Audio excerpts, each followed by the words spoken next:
Money moves, Ebenezer Scrooge, Daddy Warbucks. Press a button in the DeLorean, lift the doors up, make them dance, sing to the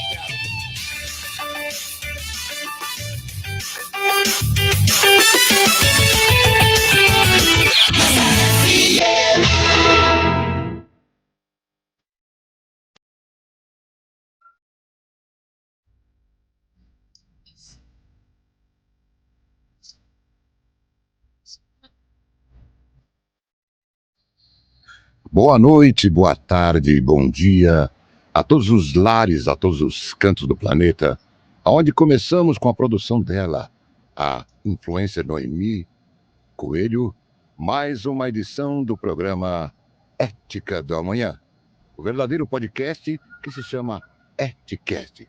Boa noite para vocês, ouvintes, a partir de agora, a nossa FM, Rádio e TV Web, mais uma personagem que nos presenteia com a sua livraria, com a sua coleção de livros, com a sua coleção de cultura.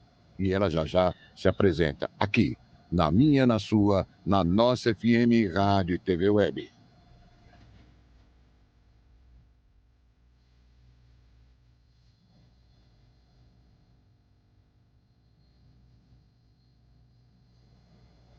Boa noite a todos, nossos internautas queridos, boa noite a todos que estiverem assistindo esse programa e a todos aqueles que vierem a assistir posteriormente. Bom dia, boa tarde, é uma honra estar com vocês aqui conosco, que bom que você está nos assistindo, sejam todos muito bem-vindos. É um prazer também hoje contar aqui no Eticast com a presença da Teresa Garbaio, querida escritora, psicóloga, amiga colega de oficina de contos, né? Contadora de histórias, autora desse livro aqui, ó. Deixa eu colocar aqui de uma forma que seja boa de ver. Já estive aí e não gostei, sobre o qual a gente vai conversar. De uma forma, assim, a gente vai conversar sobre essa criação desses personagens e da forma de escrever de uma psicóloga, né? Que escolheu, então, contar, né, fazer contos, né, contar histórias para nós. E, então, querida Teresa, seja muito bem-vinda ao nosso Eticast, Ética do Amanhã, podcast da Noemi Coelho. Que bom que você está aqui com a gente. Quanta honra recebê-la. Seja muito bem-vinda e fale conosco, se apresente. Bem-vinda. Bom, a honra é minha, te agradeço demais o convite. É um prazer estar aqui podendo falar do meu livro e falar com quem entende de literatura, com quem escreve também, como você. Acho que vai ser uma noite bem tranquila, bem legal, sem problema nenhum. Se Deus quiser. Que bom.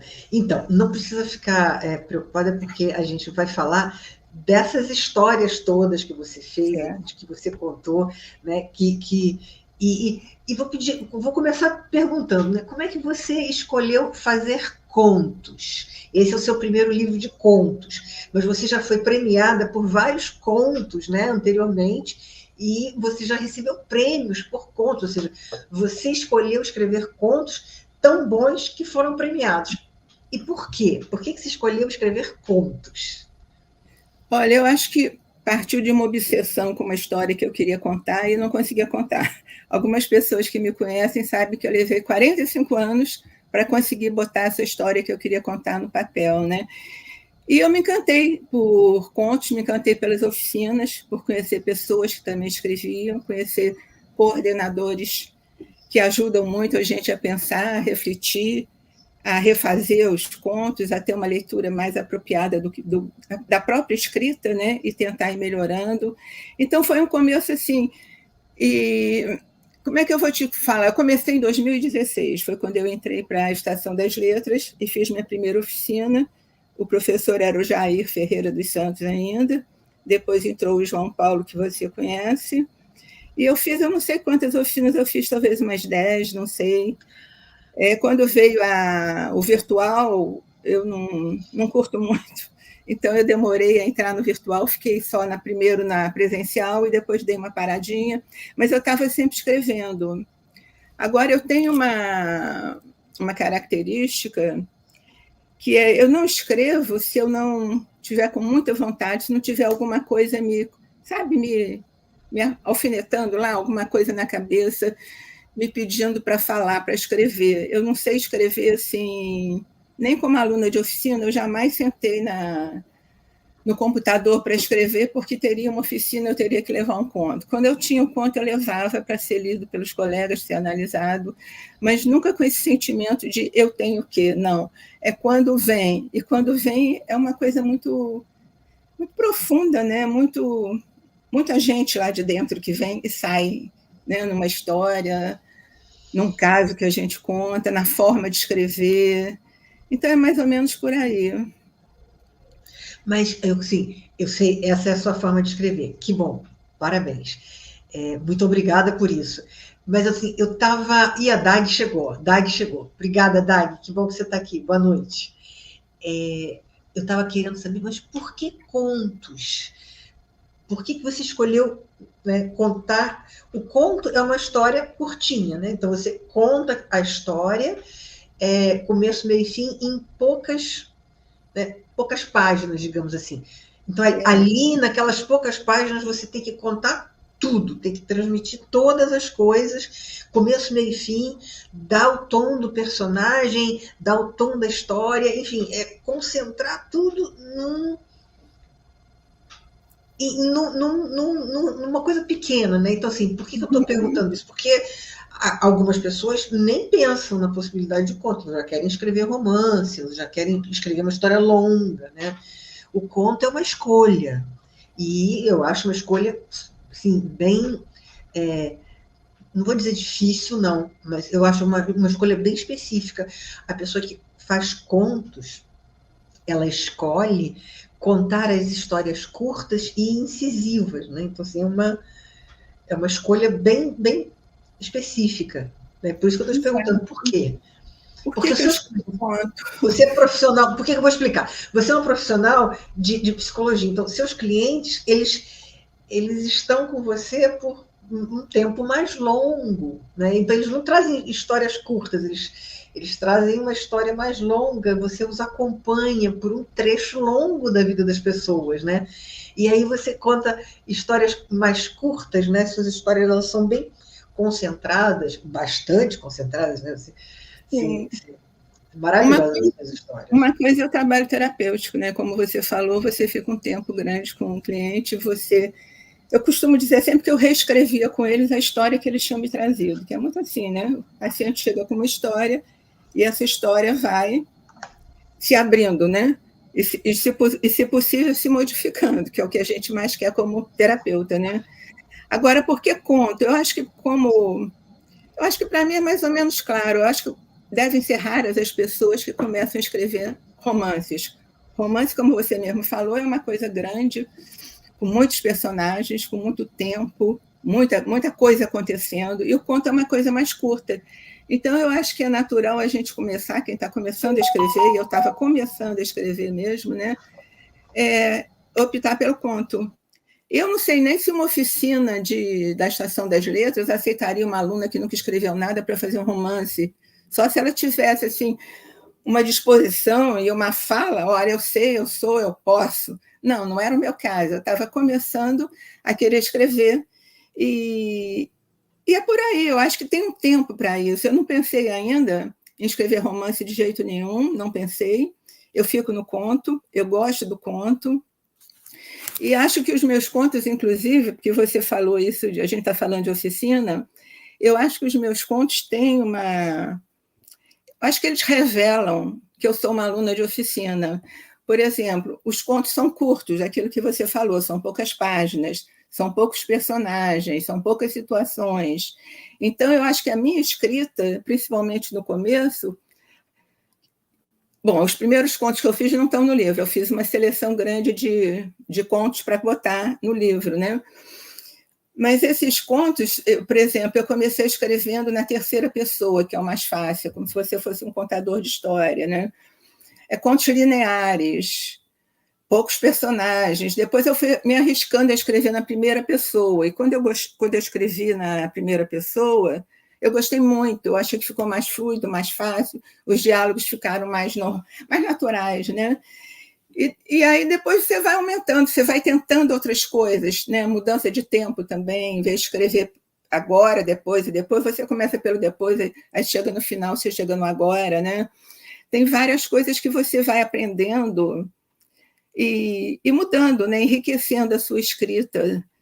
Então, eu acho que comigo aconteceu mais ou menos isso, e eu acho que eu tenho essa marca de aluna de oficina, que é claro que eu não sou a mesma de quando eu entrei, eu tenho certeza de que eu melhorei, né? Eu estou escrevendo melhor do que quando eu entrei, se bem que o meu primeiro conto foi selecionado, foi menção honrosa no concurso do primeiro que eu participei, e já não era um conto tão simples e engraçado, esse não era um conto tão fácil, era um conto que se passava em 2 tempos, no passado e no presente ao mesmo tempo. E depois não, depois eu acho que como esse conto já estava praticamente pronto quando eu fui para a oficina, e aí quando eu comecei a ter aulas, aí o meu ritmo entrou naquele ritmo mesmo de aluna de oficina, e que era muito bom, eu gostava muito, muito mesmo. E também tem uma coisa, isso que a gente estava falando, um romance ou uma novela é muito diferente de um livro de contos, né? Isso que a gente já comentou, o número de personagens, o tamanho, um envolvimento muito grande dos personagens, é bem diferente, né? Então, eu vou explicar para você por que eu perguntei isso. Quer dizer, eu já expliquei um pouquinho, mas primeiro, antes de explicar, eu vou falar. Primeiro que o Hernani está aqui, né? Hernani Catrolli do Carmo, está dizendo parabéns, Tereza Garbaio está aqui, e a Maria Ângela Madeira Ribeiro, que também entrou, também está dizendo que é um prazer te ouvir, tá? Então, estou falando, né? Essas pessoas estão aqui por você, então estou te transmitindo que é um prazer que essas pessoas estejam aqui. Então, por que eu estou falando, perguntando para você do conto, né? Da sua escolha por conto? Primeiro porque, assim, as histórias que você acompanha na terapia, né, nos seus pacientes, são histórias que elas são mais longas, né, que você poderia, se fosse o caso, escolher acompanhar numa história, desenvolver em termos de história, em termos de romance, por exemplo. Porque você, na sua vivência terapêutica, você está... Isso eu estou analisando junto com você, tá? Eu não estou fazendo uma análise de conhecedora, não. Eu estou pensando aqui, como terapeutizada que sou, né, de ter dividido a minha história por longo tempo com pessoas. Então, sei lá, talvez para quem está ouvindo a minha história, fosse mais fácil pensar em desenvolver uma história em termos de romance por causa do tempo, por causa da quantidade de coisas que acontecem, por causa, né, de acompanhar aquela história por um longo tempo, todas as peripécias que acontecem com a pessoa. Essa é a primeira coisa que eu pensei. E a segunda coisa que eu pensei o romance, ele tem várias características, mas o romance, ele tem, até onde eu posso entender, né? Ele tem as situações que, de uma maneira ou de outra, o leitor, ele vai acompanhando aquilo de uma forma fluida, ele vai seguindo o romance, como um rio mesmo, né? Ele vai seguindo o romance por uma história longa. O conto, principalmente os seus, eles terminam assim, e a gente... Né? Não são todos que são assim, mas alguns, cara, teve um conto que eu levei para terapia, um conto seu. Eu levei para terapia. Não vou te contar, não. Não vou te contar, não. Eu levei para terapia. A mulher, ela escreveu, olha que eu sonhei com isso. É verdade, isso eu estou falando sério. Eu levei para minha terapia um conto. Mas me conta, qual foi esse conto? Fiquei curiosa. Foi o da... Foi bem chocante. Eu não vou lembrar o título aqui, mas é a mulher mais velha me esqueci o nome, vocês, por favor, me ajuda. Mas ela ficou grávida com 46 anos, aí ela vai no pai de santo, o pai de santo manda ela seguir uma determinada rotina de beberragem todo dia por 90 dias e depois voltar quando a criança tivesse nascido para fechar o corpo da criança, né? E ele diz que ali ele estava fechando o útero dela, e aí ela vai para casa, obedece aquilo tudo, e ao final de 90 dias, né, ela presumidamente perde a criança, né? Porque ela começa a sangrar. Aquilo foi assim, né? Ela perdeu a criança, ela perdeu o namorado, enfim, o pai da criança, né, que não queria ter filho, e assim, vários personagens seus, eles são personagens que fazem essas escolhas, porque são escolhas que, para mim, olha só, é a minha análise, né? São pessoas mais simples que fazem essas escolhas mais apropriadas de uma... Tá péssimo falar isso, tomara que o João Paulo não esteja ouvindo, se estiver ouvindo, perdão, João Paulo, mas são, não vou dizer apropriadas, mas é que são, talvez, pelo limite, né, de conhecimento, não sei, mas uma mulher de 46 anos que não tinha tido filho, ela tinha que ir ao médico e não ao pai de santo, né? Mas ela vai ao pai de santo. Ela foi ao médico. Pois é, só que ela não foi agasalhada pelo médico, então alguém indicou a ela, então você procura um pai de santo. E ela foi ao pai de santo, né? Então assim, mas e ela segue primeiro, né? A orientação, não, isso o filho, né? E ela queria ter. Exato. Eu não me lembro o título, só se eu pegar o livro ali e olhar, está ali do lado. Pois é, eu sei, mas... não estou conseguindo lembrar o título desse conto. O João Paulo está aqui, está dizendo, estou, está aqui, desculpem, não está sendo preconceituosa, não. Mas é porque, às vezes, as pessoas seguem mais talvez a simpatia, ou não é por causa da questão social, talvez pela segurança, né, que a religião pode dar, né, e a pessoa não teve o acolhimento do médico, então procura o acolhimento religioso e recebe o acolhimento religioso, mas o certo seria, bom, esse médico aqui não deu certo, vou procurar um outro médico que possa ajudar, né? Não sei, eu sei que eu levei terapia, tá? Levei terapia, porque foi, sabe, assim, é uma perda que não tem como recuperar. Naquela idade, você não vai recuperar, né? É uma perda assim, perdeu e não tem como recuperar. É uma dor enorme você abortar, ainda mais na cidade, que você quer ter um filho. Na cidade e não vai recuperar. Então, assim, eu lembro da terapia. Né? Pois é, você perdeu. É um ponto duro, né? E tem vários personagens nesse livrinho aqui, gente, ó, essa mocinha, essa senhorinha lindinha, fofinha, tem um monte de personagens assim, né? Pá! É cirúrgico, assim, tim! E o João não fala isso aqui no prólogo, né? A gente acha que vai começar e vai ler um livro de contos fofinho, maravilhoso, e vem, assim, um monte de personagens incríveis. Estou conversando com essa moça por causa disso. Esses personagens são... Gente, seus contos são incríveis, Tereza, seus personagens são incríveis. Né? E eu queria saber de onde você tirou isso, meu Deus do céu. Eu acho que são personagens muito humanos. Então, eu acho que isso é importante na literatura, né? São pessoas... Eu acho que, por algum motivo que eu não vou saber te dizer qual é, eu faço contos mais com pessoas sofridas do que pessoas que estão bem, estão felizes, estão com tudo resolvido. São pessoas que têm problemas, que têm dores, né? Então, essa é uma característica dos meus contos. E que eu gosto dessa característica. Eu estou falando da vida, eu sou psicóloga, então eu estou falando de pessoas que passaram por problemas. Eu não vou pegar nenhum caso particular e falar de um caso particular de atendimento, né?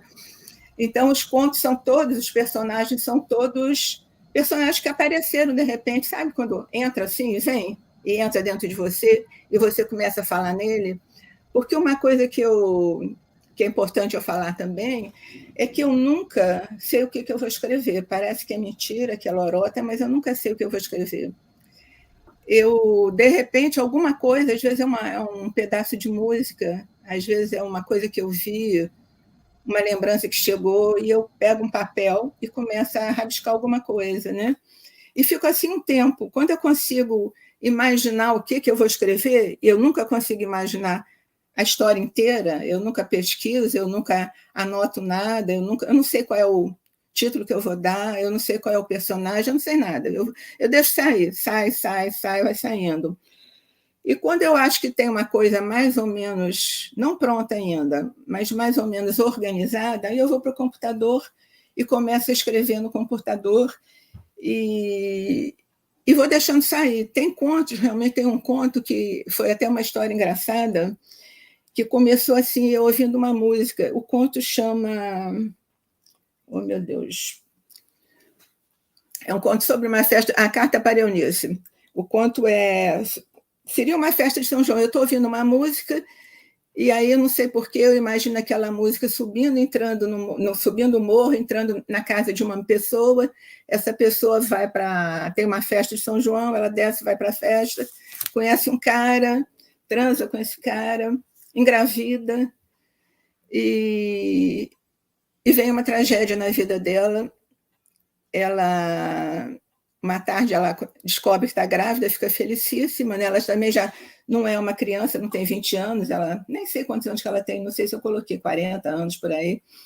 Ela engravida e ela está saindo, ela sai para comprar enxoval do bebê, toda feliz da vida, e no ônibus, quando ela vai descer, o cara arranca, o motorista arranca, ela cai e perde esse bebê. E ela mata esse motorista, ela vai atrás dele, no ponto final do ônibus que ele trabalhava, e mata esse... Quer dizer, quando eu comecei na música, não tinha nada disso, absolutamente nada disso. E foi um conto que eu tive que mudar o começo, porque o começo era com a música subindo o morro. E essa moça, quando ela mata esse motorista, ela vai presa. E no presídio, ela pede a uma pessoa que está lá presa também, que quando ela for sair, quando ela estiver liberada da prisão, que ela quer conversar com ela. Então, aí ela vai para a prisão, ela está lá presa, e quando a moça vai sair, com a outra presa já está liberada e vai sair, ela vai continuar, ela chama Eunice, a personagem, estou lembrando agora. Quando ela vai sair, a moça que está indo embora já, que não tem nome, não me lembro o nome, não lembro, ela diz, aí Eunice, cadê? Você não queria que eu pedisse alguma coisa, falasse com alguém? Cadê? Me dá o número do celular, me dá algum contato. Ela disse, não tem ninguém. Não, mas como você não tem ninguém, né? Tem alguém? Ela disse, não tenho ninguém. Aí a moça fica meio irritada, e assim, o que eu faço então? Aí a Eunice responde, mais ou menos isso, que eu também não lembro direito. Pede para uma pessoa qualquer, tanto faz se é homem, se é mulher, quem é, eu só quero receber uma carta. Então, esse conto, eu tive que voltar para o começo e botar um começo dela já dentro da prisão, porque senão não teria nem sentido, ninguém entenderia. Então, muitas vezes, meus contos acontecem assim. Eu tenho trabalho depois de revisar muito, de burilar muito o texto, e de tirar coisas, mudar parágrafos de local, cortar frases, porque esse conto que eu estou te falando, da Carta para Eunice, é um bom exemplo de como eu não tenho nada pronto, eu quero escrever sobre isso, nunca. Nunca foi assim, eu nunca pensei nisso, e vai, o inconsciente vai saindo, e no fim eu gosto do que eu faço, eu acho que os contos são bons, não são maravilhosos, mas eu acho que são contos bons, honestos, né? Como eu falei, porque refletem quem eu sou, quem eu penso, o que eu acho, inclusive socialmente, politicamente, então é por aí. Eu estou vendo aqui, eu peguei, né, o Carta para Eunice e está aqui, o final é esse mesmo que você falou. As últimas frases, a última frase aqui está, pede para uma pessoa qualquer, não importa quem, um estranho, homem, mulher, tanto faz, só quero receber uma carta. Ela só quer receber uma carta. É um conto sobre uma solidão profunda essa, né? A perda do bebê, a perda do cara que seria o pai do bebê, que desaparece na primeira noite, e ela está lá presa, né, por uma coisa que ela não conseguiu suportar, que foi a perda daquele filho, de uma forma estúpida, né? o cara arrancando antes dela Vamos descer do cuidar ônibus, disso. né? Essa é uma outra coisa que eu vejo assim, em vários contos, eu vejo assim, essa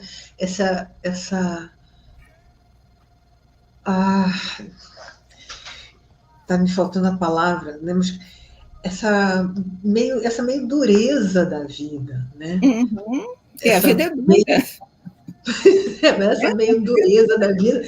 Os personagens. Tem vários contos que eu já tinha visto, que a gente já tinha conversado nas aulas, mas isso, né, vários outros também, e vários são.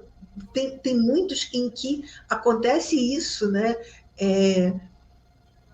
A história, infelizmente, ela não acaba bem, não tem final feliz, né? Assim, a situação se desenrola dentro daquela dureza da vida e é o que é, né? É o que é. É o que é. Eu acho que isso daí, inclusive, eu posso até falar um pouco sobre isso, sobre os meus contos, né? Sobre como é que eu cheguei, por exemplo, nesse título, né? Por que o título é Já Estive Aí e Não Gostei, né? Eu acho que é por isso, porque muitos contos são pessoas sofridas, tem casos de suicídio, tem até um assassinato no meu conto, tem... Aquilo que eu falei, não são contos alegres, felizes. Alguns sim, eu acho que até o João que falou, tem um lúdico que ele escreve na orelha, que é o Ulisses, claro, Ulisses, claro. Conto que eu gosto bastante, que é um conto bem imaginativo, né? Que eu crio uma pessoa, personagem ali, e vou em frente. Mas o título é por conta disso, né? Essas pessoas, esses meus personagens, você deve ter percebido, eles estão vivendo situações difíceis, eles estão em lugar que eu chamo de físico ou psicológico, eles não queriam estar, eles queriam estar em outro lugar, fazendo outra coisa, tendo outra vivência, né? Mas eles estão ali vivendo aquilo, né? Então, quando eu comecei a pensar em pegar meus contos, fazer uma boa seleção e transformar num livro, eu comecei imediatamente a pensar sobre o que meus contos estão falando, né? O romance tem um tema geral, contos não tem. Sobre o que eles estão falando. Então, eu fui percebendo que realmente meus contos estão falando sobre isso, sobre pessoas que estão vivendo uma situação difícil, que elas não querem viver e que elas querem sair dali. Então, eu acho que o título pega bem o que é o meu livro, né? Já estive aí e não gostei, você não me bota de novo aí. Eu quero sair daí, né? É mais ou menos isso.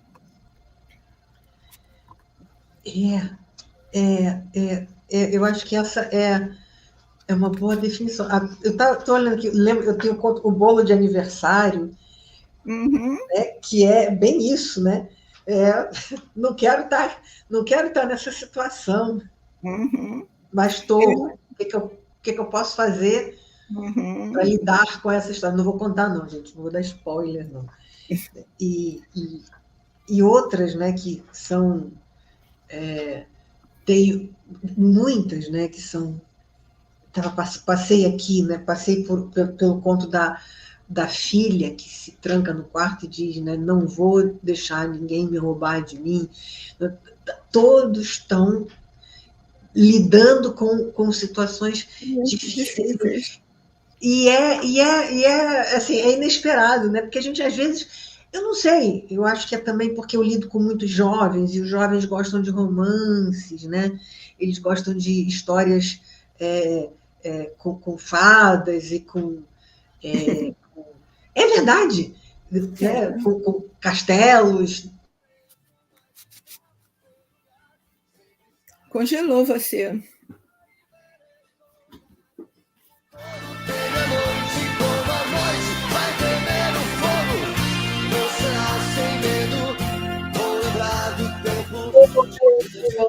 Voltei. Congelou, mas voltou. Voltei. Isso acontece. Infelizmente, né? A gente tem essas dificuldades. Então, antes de voltar, deixa eu falar que tem Clarice Campos, disse boa noite também, Marcelo Pimentel também, E Clarice falou que seus contos são muito bons, e eu concordo plenamente, Clarice. A gente está conversando por causa disso, porque são muito, muito, muito bons. E as histórias são muito inesperadas, e elas são muito bem elaboradas, são reais, sabe?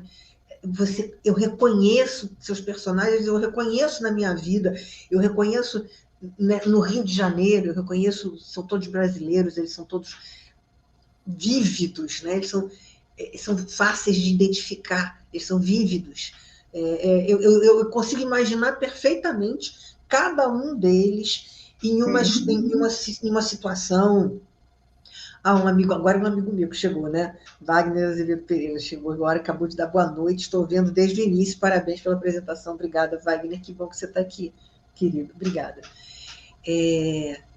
Wagner, amigo querido, dicionarista, para lá de pelo menos uns 15, 20 dicionários já publicados. Nossa. E amigo querido.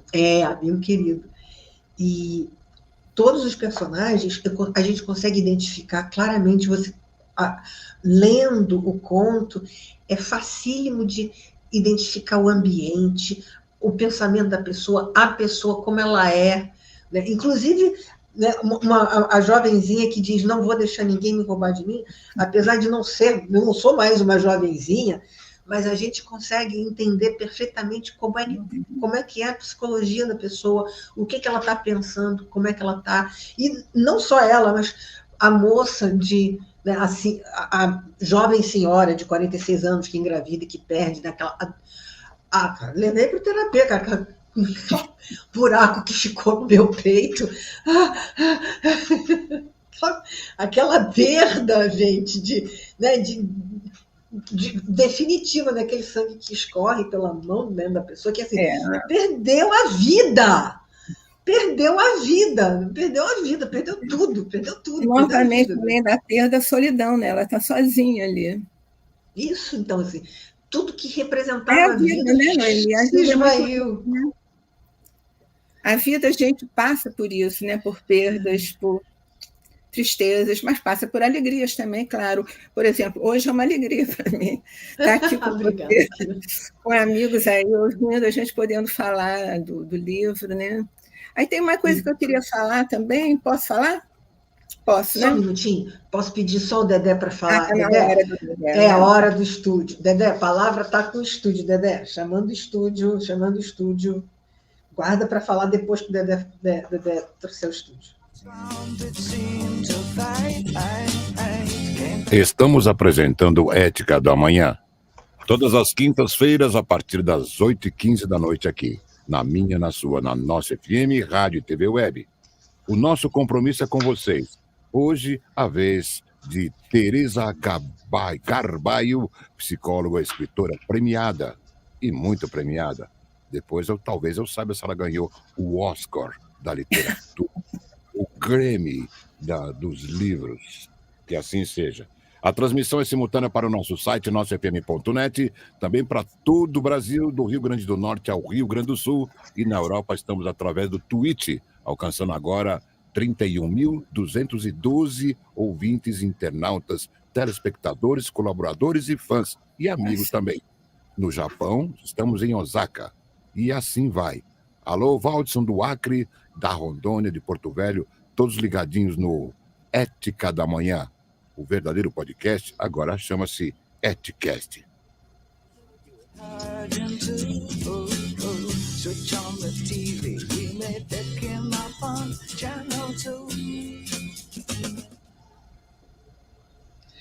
Obrigada, Dedé. Então, Teresa, agora, né, voltando, o que você iria falar? Por favor. Eu ia dizer para você que eu acho que meus contos têm algumas marcas, né? Algumas características que eu consigo perceber, né? E que eu acho que para o bom leitor elas ficam evidentes, não são assim coisas escondidas, né? Por exemplo, os personagens, aquilo que a gente já falou, eles vivem situações difíceis, praticamente todos eles. Essa é uma marca dos meus contos, né? Eu nunca estou trabalhando com coisas assim suaves, leves, tranquilas, embora digam que eu sou uma pessoa leve, tranquila, delicada e mais não sei o quê, mas os meus personagens, os que vêm, os que saem de dentro são personagens sofridos, né? Então, isso é uma característica dos meus contos, dos personagens. Outra característica que eu percebi também, que depois do livro, quando eu selecionei os contos e eu comecei a ler o livro como um todo, aí você começa a pensar no livro, né? O que é isso que eu escrevi, né? O que eu estava dizendo, o que eu quis dizer? Será que eu consegui passar realmente alguma coisa, né? Então, uma coisa que eu percebi é que os meus personagens femininos, e hoje eu andei pensando sobre isso, eles são personagens fortes. As mulheres, nos meus contos, elas são pessoas fortes, e quando ela tem um companheiro, quando é um casal, em geral é ela que dá o rumo da vida deles, que decide o que vai acontecer. Então, eu estive pensando hoje que talvez isso tenha, sem eu ter consciência, tem uma coisa, uma pegada do feminismo aí, né? A gente vive um tempo agora, graças às feministas, e tem muita mudança na posição da mulher. Eu não gosto da palavra empoderamento, então eu não falo em empoderamento, mas as mulheres estão muito mais fortes, estão fortalecidas, né? Então, eu acho que sem eu perceber, eu acho que praticamente todos os meus contos têm essa característica da mulher ser mais forte, ela decidir, e o homem, em alguns casos, sem desmerecer homem nenhum, não se trata disso, e o homem acompanhar o que ela está querendo fazer, o que ela está decidindo, né? Então, essa é outra característica dos contos. E a última que eu acho também é o erotismo. Eu acho que meus contos, assim como tem Thanatos, tem a perda, tem a morte, tem o suicídio, tem eros também, tem amor, tem vida, tem sexo, né? E eu não tenho problema nenhum, outro dia eu falei nisso também, né? Eu não tenho problema nenhum em tocar nisso, né? Porque eu acho que sexo é vida, né? Sexo sem sexo não teria vida, né? Nem eu estaria aqui, nem você, nem ninguém. Então, sexo é vida. E eu acho que a gente, quando escreve, eu acho que o autor, quando escreve, ele não deve ter constrangimentos, não deve ter tabus para escrever. Eu acho que você escreve aquilo que você... Não vou dizer nem pensando, porque não é bem pensando, saindo. Você deve seguir e fazer aquilo, né? E eu tenho um conto que é bem erótico, que eu gosto muito dele, que não sei se você chegou a ler, é Fique Calado, em que junta as duas coisas, junta o sexo e junta a mulher comandando aquela relação. Porque ela está com um cara, acho que é uma amizade colorida, que ela encontra de vez em quando, pelo que eu imagino, e a voz dele não aparece, ela fala por ele o tempo todo, né? Então, isso daí foi saindo assim, né? E, sei lá, e foi um desafio para mim. Todo conto que eu escrevo também é um desafio. Começando porque eu nunca sei o que eu vou escrever. Então, esse é o desafio maior. O que vai sair e o que eu vou fazer com o que vai sair, né? E esse conto, então, você lendo o conto, eu gosto muito dele, inclusive, por isso, que foi um desafio para mim. Eu nunca tinha escrito um conto desse jeito, em que tem duas pessoas e só uma voz se ouve. E o que você sabe da outra pessoa é pela voz dela, pela voz da mulher, né? A voz dele você não ouve nunca, é sempre ela falando, falando, falando. Então, esse conto aí, eu acho que mostra bem... E eu escrevo esse conto sem problema nenhum, é um conto de uma relação sexual, né? Os dois estão lá transando, e eu não tenho, sei lá, não tenho incômodo nenhum escrever sobre isso. E tem um outro conto também, que eu acho que é interessante falar, que é Vai Ler Obituários Novamente. É um cara que tem uma vida muito dura, muito difícil. E é outro desafio, porque eu nunca tinha escrito em segunda pessoa. Aliás, é o único conto que eu tenho, eu acho, em segunda pessoa, em que eu acho mais difícil, e foi um desafio realmente, porque quando você está escrevendo você pode ser um outro, ou pode ser você mesmo, você pode estar falando de você. Como às vezes a gente fala com a gente mesmo, puxa, você fez isso? Você não pensou que não devia fazer isso, devia fazer outra coisa, né? Então fica meio... Não sei se fica para o leitor meio ambíguo esse você, quem é esse você ali. Mas esse personagem do Obituários, ele é um cara que tem uma vida bem ruim, coitado. Ele é um funcionário público, mal pago, e Ele Cara, a vida dele é uma tragédia. Eu posso falar. A vida dele é uma tragédia, cara. Você falando, dele é muito ruim. A filha dele ia ser advogada, mas aí ele não tem mais dinheiro para pagar a faculdade, ela não vai ser mais. Então, é uma série de coisas difíceis. Tragédia. E o que esse cara faz? Como é que ele sobrevive? E ele tem um hábito muito curioso, que é ler obituários. Ele pega o jornal, não sei se hoje em dia ainda tem obituário, antigamente tinha, né? Isso estava na minha cabeça. Ele pega o jornal e lê o obituário, mas quando ele faz isso, ele está sempre com medo que o nome dele esteja lá, que ele já tenha morrido e não saiba que já morreu. E a única coisa que faz ele se sentir vivo é transar, é o sexo. É o sexo como, sei lá, como uma saída existencial para a dor, para a perda, para a banalidade da vida, para a crueza da vida. Então, é um cara que consegue sobreviver em função de ter uma companheira, de ter alguém para se relacionar sexualmente, né? Então, essa é uma característica, assim, abertamente aparece nesses 2 contos, aparece em outros contos também a questão do sexo, e vários outros, mas não de forma assim tão forte como esses, né? Então, isso é uma coisa que eu acho que caracteriza meu livro também, essa existência do erotismo, né? Uhum. E que na 4ª capa do livro já se fala nisso, já tem... É porque eu estou sem o livro aqui, você está com ele, aí você quer ler a 4ª capa?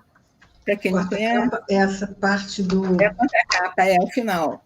Essa parte aqui, que fala... Quando criança, as palavras intrigavam Teresa... Não, peraí. Deixa eu pegar aqui. Aqui atrás. A 4ª capa é... Que lugar é esse onde não se quer estar? É isso? Isso, exato. É um lugar de desconforto, de perdas, em que Thanatos tenta se impor e nem sempre Eros consegue reagir. Um lugar onde o mais humano em nós, a angústia, o ciúme, a dor, o desejo, a vingança, é exposto sem máscaras. Personagens instigantes que nos desconcertam, como Dorinda, que afivela uma coleira vermelha no seu desespero. Essa frase foi sensacional. Essa frase, uma das frases mais interessantes que eu já li. Né? Afivelou, botar uma coleira no desespero. Que afivela uma coleira vermelha. Era sobreviver à dor, né? A dor da perda. Era a única forma. Damião, tão delicado na sua tragédia. Emília, às voltas com o filho novamente bebê. Lembra desse conto? O fim é... Uma frase é perfeito, cara. Perfeito. Adorei. O fim dele é perfeito. Não vou contar para ninguém o fim dele, não. Perfeito, perfeito, perfeito. Vou falar em fim. Depois que você terminar, eu falo. Diogo, um menino de apenas 5 anos em atendimento psicológico. O Diogo é uma criança muito especial. Já estive aí, não gostei, de Teresa Garbaio, reúne contos que propõem reflexões sobre a condição humana e que o bem e o mal, às vezes, parecem indissociáveis e, por isso, atraentes e enigmáticos. Teresa, lembrando aqui do Diogo e lembrando do... eu passei por aqui agora, né, procurando o conto das palavras, passei pelo Alecrim. Alecrim, cara, que coisa... triste, rapaz! Nossa Senhora! Que tristeza! Mas que dor, que desespero, meu Deus do céu, que tristeza! Por isso que eu tinha, né? Por isso que eu perguntei para você, de onde se tira esses personagens, rapaz? Que coisa dolorosa! Que dor, meu Deus! Não da vida particular, não, mas da vida social. É isso, né? É muito isso. Mas que dor, gente! Agora, esse conto aí, eu gosto muito dele, realmente gosto. E esse conto eu fiquei feliz porque o João leu lá na oficina e depois ele disse, ele associou o conto, ao final do conto, ao Cortázar, que ele diz, é um nocaute que eu dou no leitor. Pois é, E o de tempo repente, todo. aquele homem está ali naquela situação. Também não vou É, contar o tempo, não. o tempo todo. A gente fica nocauteado o tempo todo. Um contra atrás do outro, a gente fica tomando nocaute. Porque, nossa senhora, que... E eu lembro que o João ainda falou também que o conto tinha uma pegadinha. Aí eu disse, não tinha uma pegadinha. Eu não sabia que ele ia morrer, eu não sabia. Eles, todos eles. Quer dizer, não todos, mas vários têm pegadinha, né? Que você vai assim, esse da mãe e do filho, que só na última frase, acho, a última frase que né, tá ali, a última frase, cara, sensacional. Gente, o livro é sensacional, viu? Vale muito, muito, muito a pena, muito bom. E deixa eu aproveitar agora, e falar. outra coisa que eu ia falar, que era das características do conto. Oi? Só um minuto. Eu tenho que falar que a Clarice está dizendo aqui que a palavra para você é inesperada.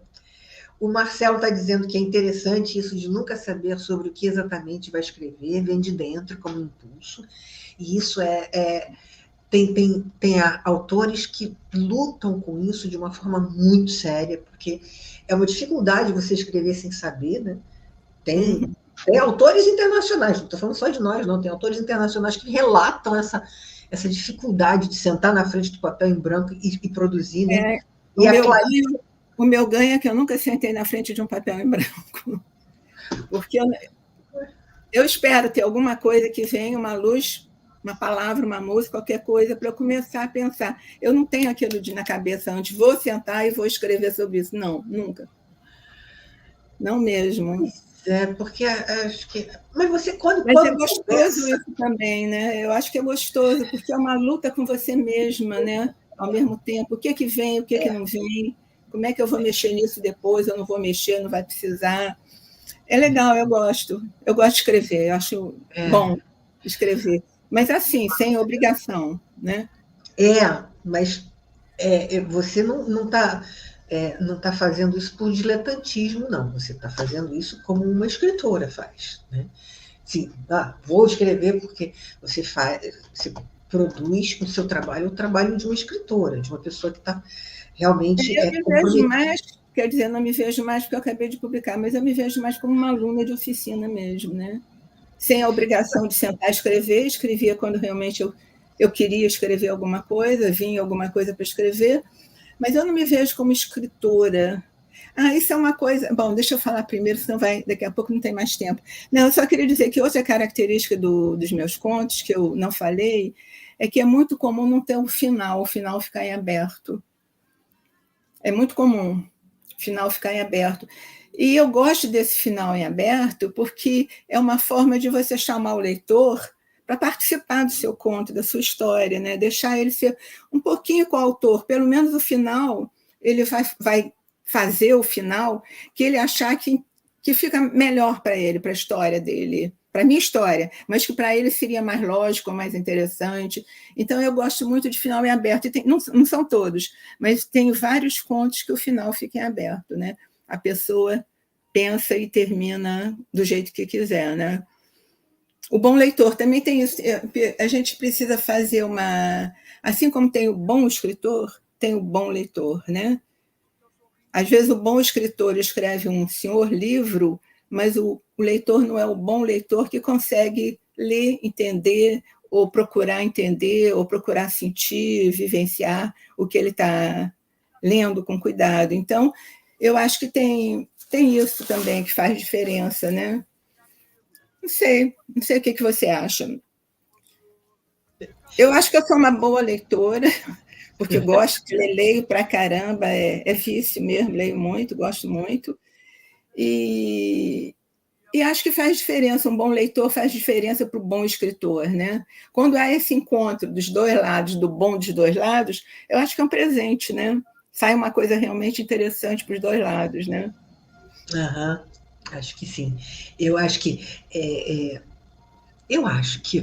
quando o bom escritor encontra o seu bom leitor, mas encontra mesmo, encontra fisicamente, sabe? Encontra de verdade, conversa com ele, recebe a fala, né? Eu me lembro, nunca me esqueci disso. Uma vez, é um exemplo que eu vou dar. Uma vez eu vi Saramago, José Saramago, aqui no Rio, aqui no Brasil, em São Paulo, sentado, assinando, né, autografando livros num lançamento, e aí estava ele sentado na mesa com os livros, né, e aí, a uns 2 metros de distância, uma moça nova, devia ter, para mim, a minha visão é que ela devia ter uns 15, 17 anos, né? Não tinha mais do que 20 anos, assim, segurando o livro na mão e dizendo para ele, eu te amo. 17 anos. Era garota, juro, era garota. Tá, 20, mas cara, era garota. Isso, a Saramago é um senhor, né? E ela dizendo para ele, eu te amo. Juro, eu vi isso na televisão. Eu te amo. Eu te amo. Cara, tão lindo isso, gente. Isso é um escritor encontrando o leitor. Um bom escritor, um ótimo escritor, encontrando uma boa leitora, capaz de entender, compreender e curtir o Saramago, que não é para qualquer um também. Tem gente que não consegue ler, né? Que não gosta. Eu amo Saramago. Não gosta. Eu sei, eu adoro Saramago. E ela com o livro na mão, e ela falando, sabe, que olhando direto para ele, né? Aquela coisa da declaração de amor, e ela dizendo, eu te amo, né? Do fundo do coração, porque era o que eu diria também se eu estivesse na frente dele. E aquela pureza da pessoa jovem que encontra, né, o seu ídolo, enfim, a pessoa que deu a ela uma alegria muito grande. Então, assim, é isso que é uma coisa mais maravilhosa, né? De você, o bom escritor, encontrar o seu bom leitor. O bom leitor, né? E falando assim, nisso... Fala. Não, é só isso. Não, termina o que você estava pensando. Não, fala. É só isso. É porque ela resumiu tudo que se podia dizer, é jovem, né? Tudo que a gente podia dizer de elogios para o Saramago, de dizer como você é bacana, como você escreve bem, que poeta, que filósofo, que não sei o quê, que ensaísta maravilhoso, todos aqueles elogios, né, que se faz nas críticas, ela resumiu no Eu te amo. Eu te amo. Bonito isso. Bonito. Maravilhoso, foi lindo. E aí, assim, essa leitura aí com Saramago me fez lembrar de uma outra coisa, que é a função da literatura. Você acha que a literatura tem uma função? Eu já acho que não. Eu acho que a literatura... Outro dia a gente falou nisso, eu falei nisso numa live, mas a live terminou antes do tempo e ficou em aberto, né? Então, vou aproveitar para falar. Eu acho que a literatura não tem função, né? Eu acho que ela tem consequências, né? Ela tem o poder, se a boa literatura, novamente, a boa literatura, de maravilhar quem está lendo, né? De provocar a pessoa que está lendo, de fazê-la pensar, virar as suas certezas do avesso, tentar ver o mundo de uma outra forma. Então, eu acho isso, que a literatura não tem uma função, mas ela tem consequências sempre. E a boa literatura, o bom leitor, então, eu acho que é o máximo de encontro harmonioso, encontro feliz, produtivo, né? Não sei se você concorda com isso. Claro que eu concordo. Pensando assim, de vez em quando eu começo a pensar no livro, eu começo a pensar na literatura também, né? Nas coisas que a gente lê, que a gente escreve. Tereza, eu não sei se eu poderia dizer que a literatura não tem função. Eu sempre acho que as artes têm função. Que a função... Eu falei isso outro dia, nem lembro mais em que eu estava falando, mas eu sei que era uma coisa séria. E aí eu falei que... porque eu acho isso mesmo, né? A gente estava falando de alguma coisa séria, mas eu nem lembro por quê. E aí eu falei assim, a arte, ela antecipa o futuro. A arte? Qualquer arte antecipa o futuro. Uhum. Isso não é a literatura, a arte em geral. A arte antecipa o futuro, e não é nem assim de uma maneira tipo 1984, não. Mas você acha que isso é uma função? Não. Eu acho que é uma consequência também. Pois então, é isso, né? Uma regra. Não é. Por isso que eu falei, não não sei se seria uma função, eu acho que é o que ela faz, né? O que a arte faz. Ela faz isso. Ela faz isso e faz outras coisas também. Ela faz outras coisas também. Essa é só uma das coisas que ela faz. Eu acho que ela guia. Eu acho mesmo. Eu acho que a arte guia a humanidade. Que nem as ideias da filosofia, elas moldam o futuro. A ideia da filosofia, eu estudo um pouquinho de filosofia. Então, eu acho que algumas ideias filosóficas moldaram o caminho da civilização. Eu acho que a literatura e a arte faz a mesma coisa, ela molda o caminho da civilização também.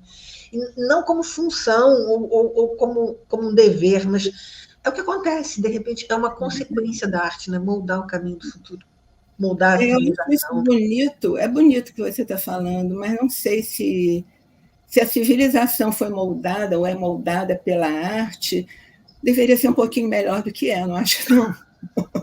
Eu acho que sim, que deveria ser um pouquinho melhor do que é nessa verdade. Mas nem toda a arte é tão bonita assim, né? Nem toda filosofia é boa. Sim. É tão bonita. Tem umas filosofias que são bem questionáveis, infelizmente. Então, porque o ser humano é questionável, né?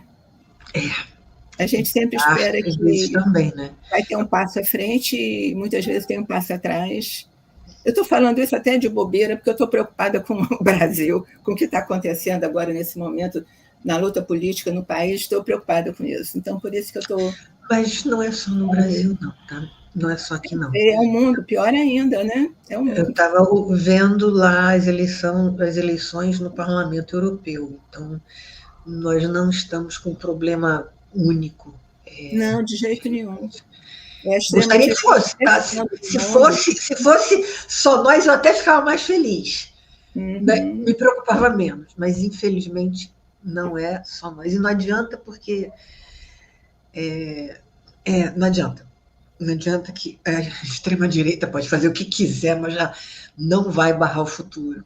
Não vai. Outro dia eu estava assim... Posso falar isso? Está acabando o tempo, né? Também estou preocupada. O outro dia eu fui assistir o Joel Birman, analista maravilhoso, falando sobre o último livro dele, que é Guerra Política na Psicanálise.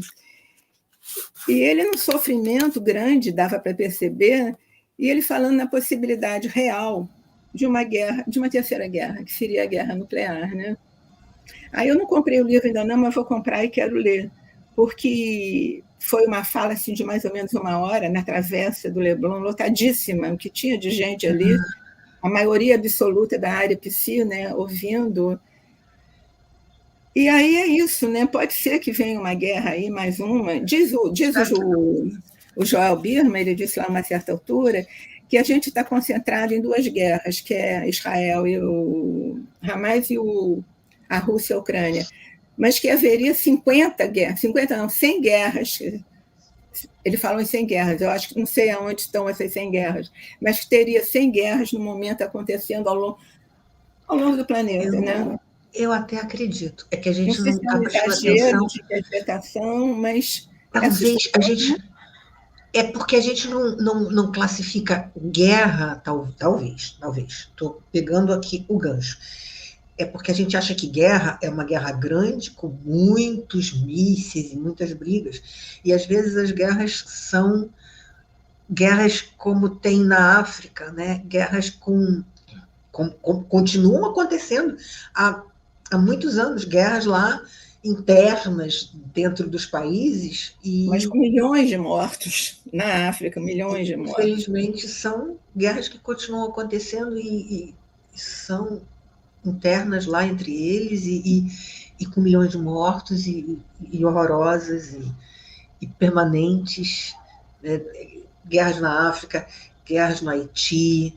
É verdade, acho que ele não está errado, não. Acho que ele tem razão. No Haiti, em vários lugares onde há guerras há muito tempo, e guerras horrorosas e permanentes. E algumas ganham a mídia, outras não, né? Outras não chegam a gente, né? Porque mas chega de guerras. Pois é, chega de guerra, a gente não tem muito mais tempo, a gente tem que aproveitar esse tempo.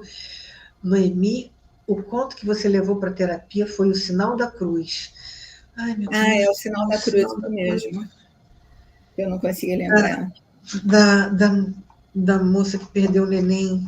Gente, aquilo me doeu tanto, você não tem ideia, Teresa. Como doeu, cara, como doeu. Nossa Senhora. Obrigada, João, obrigada por me avisar. Aquilo me doeu muito. Nossa, mãe, doeu muito. Eu cheguei na terapia para falar daquilo. E falei por causa da perda, né? da impotência diante da perda absoluta, né? E como você expressa isso, como você, Teresa, coloca isso num conto de uma forma incrível, né? Você conta a história e durante a história a gente até imagina, isso não vai dar certo. A gente até imagina, isso não vai dar certo, mas como você coloca isso assim, como você oferece isso para a gente, e você captura o leitor, e o leitor vai junto, até mesmo sabendo que não vai dar certo, porque não é o melhor caminho, mas a gente vai, e aí vem, né, o tapa vem, e a dor vem, mas aí, nesse ponto, Noemi, eu acho o seguinte também, eu acho que ela procura na ciência um atendimento, que é o médico, e não consegue. Então, ela procura na religião uma saída, um atendimento, um carinho, um conforto. E lá ela encontra. Não estou dizendo que resolve o problema. Sim. Na minha imaginação, depois do conto pronto e do livro escrito, que eu fiquei lendo, era impossível ela ter esse filho. Ela está, não sei se é 46 anos, ela tinha o colo do útero aberto. Então, a possibilidade dela perder esse bebê era enorme, né? Se na ciência ela tivesse encontrado um apoio, uma atenção, um carinho, uma palavra generosa, eu acho que ela teria sofrido um pouco menos. E eu acho que o pai de santo, eu nunca fui, não conheço nem nada, mas a gente sabe da vida, né? Eu acho que ele foi um cara, assim, muito legal com ela. Ele foi atencioso, ele foi cuidadoso, ele foi carinhoso. Então, o único apoio que ela teve nessa gravidez aí, coitada, foi desse pai de santo, porque na hora em que ela está em casa depois, não sei, acho que é um mês depois que ela está em casa, ela começa a ter cólicas e fica desesperada com isso, ela vai atrás eu nem me lembro o nome dele, fiz questão de esquecer, do namorado dela. E ele não atende... Raul, lembrei. É Raul, né? Raul. Ele não atende o telefone. Então, ela fica ligando, e ele não atende, né? Aí eu lembro de uma frase dura que eu escrevo no final, mais ou menos assim, olha, o filho da puta do Raul, que dizia que não queria botar filho nesse mundo cão, me trata como uma cadela. Mais ou menos assim, o final é duro, né? E aí ela perde o bebê, ela sente o sangue saindo, né, e perde o bebê. É um conto duro pra caramba, mas quantas mulheres passaram por isso, né? Pois é. E essa coisa assim, olha, não pensa que eu estou reclamando, não. Quando eu era criança... De jeito nenhum. Quando eu era criança, eu ia ao centro espírita com a minha avó, né? Então, assim, com a minha avó, uma senhora católica que frequentava também o centro espírita e falava É isso, minha avó é católica, rezava a novena e frequentava o centro espírita em frente à casa dela e falava com o preto velho. Então, assim, minha tia era também umbandista, então, assim, não tem o menor problema com centro espírita, não é uma coisa estranha para mim, de forma alguma. Né? Já fui consultar em centro espírita várias vezes, não, hoje em dia não mais, mas em família, né? Isso já é parte da minha história, então eu sei perfeitamente como é fácil deixar de seguir a ciência e seguir a religião, né? Ou seguir a orientação. Eu acho que não é nem deixar, ela foi deixada, ela foi abandonada pelo médico. Sim, eu sei. Mais duro ainda, mais duro. E como isso é fácil também, tá? As duas coisas. Também sei como é fácil ser abandonada pela medicina brasileira e ter que seguir e ter que procurar uma outra saída, né? É facílimo. Isso me tocou tanto exatamente porque é muito familiar. Uhum. É tão familiar. essa realidade da perda no Brasil é uma coisa muito enorme, né? Enorme e constante, né? É uma máquina. Né? É uma verdade, né? Então, mas dói, né? Dói que nem o Alecrim é uma realidade, a realidade da boneca, né? A realidade, toda aquela realidade ali, ela é real, mas dói muito. Dói. O fato de entender aquilo não deixa de ser doloroso, né? Então, é aquilo que eu falei. Eu não escrevo sobre a vida tranquila, alegre, feliz, festas, bailes, restaurantes, gravatas. Eu escrevo pela outra vida, né? Da periferia. A outra vida, a da periferia, a do obituário, da pessoa que está presa no trabalho, no Uber, né? no desespero da vida feliz, né? Nas limitações do dia a dia, como o pessoal da periferia né? Como pessoa da periferia, como nós vivemos, cada um de uma maneira, a gente tem as nossas limitações. E você escreve, já estive aí, não gostei, cada um de nós esteve em alguma hora, em algum lugar que a gente não gostou, né? Com certeza. Eu não falei para pouco, a gente já passou da hora, eu tenho que terminar, eu tenho que encerrar. A gente está, um monte de gente acompanhando a gente. Gente, muito obrigada pela presença de vocês aqui. A Clarice falou que nós, mulheres, ficamos mais fortalecidas porque estamos juntas em movimento, isso mesmo. Leitor colaborador, modificando os protocolos. Leitor colaborador, olha essa coisa legal. Leitor colaborador. Noemi, obrigada pelo convite. Eu vou ter que pedir para a gente encerrar essa história maravilhoso. Se Deus quiser, a gente vai voltar a se encontrar e conversar de novo. Tem muito que falar. Né? Esse livro é riquíssimo, seus personagens são deliciosos. É muito triste, mas é lindo, sabe? E eu amei, foi uma honra poder conversar com você sobre o seu livro, porque, como eu falei para você, né? Eu me cansei. O que eu posso dizer também, fechando, é que é um livro que eu escrevi com toda delicadeza, com todo cuidado, de fazer o melhor possível. Então, eu acho que o livro é digno, eu gosto dele. Não é maravilhoso, não é o melhor livro do mundo, mas é um livro que me representa. Ele é lindo, ele é lindo. É duro. Não é duro, não é lindo e fofo. Não é um passeio no parque. Ele não é fofo, mas ele é lindo. Ele é realmente de uma delicadeza, de uma... Nossa, mãe, muito obrigada por ele, Tereza. Obrigada por essa conversa maravilhosa. E obrigada a todos que estão ouvindo, que estão acompanhando, que eu não estou vendo, mas agradeço a todos que estão presentes, amigos que estão aí. Obrigada mesmo. Obrigada, sim. Obrigada a todos vocês que estão aí. Muito obrigada. Aos que vierem depois assistir. Obrigada, Tereza. Te agradeço muito. Que bom que você teve com a gente. Obrigada.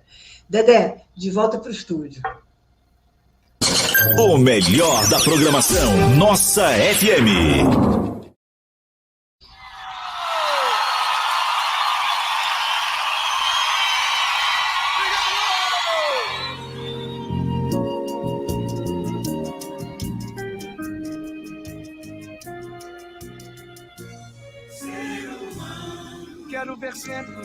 Será que o ser humano vai se preservar independente de terceira, quarta ou infinitas guerras que eles arrumam no planeta?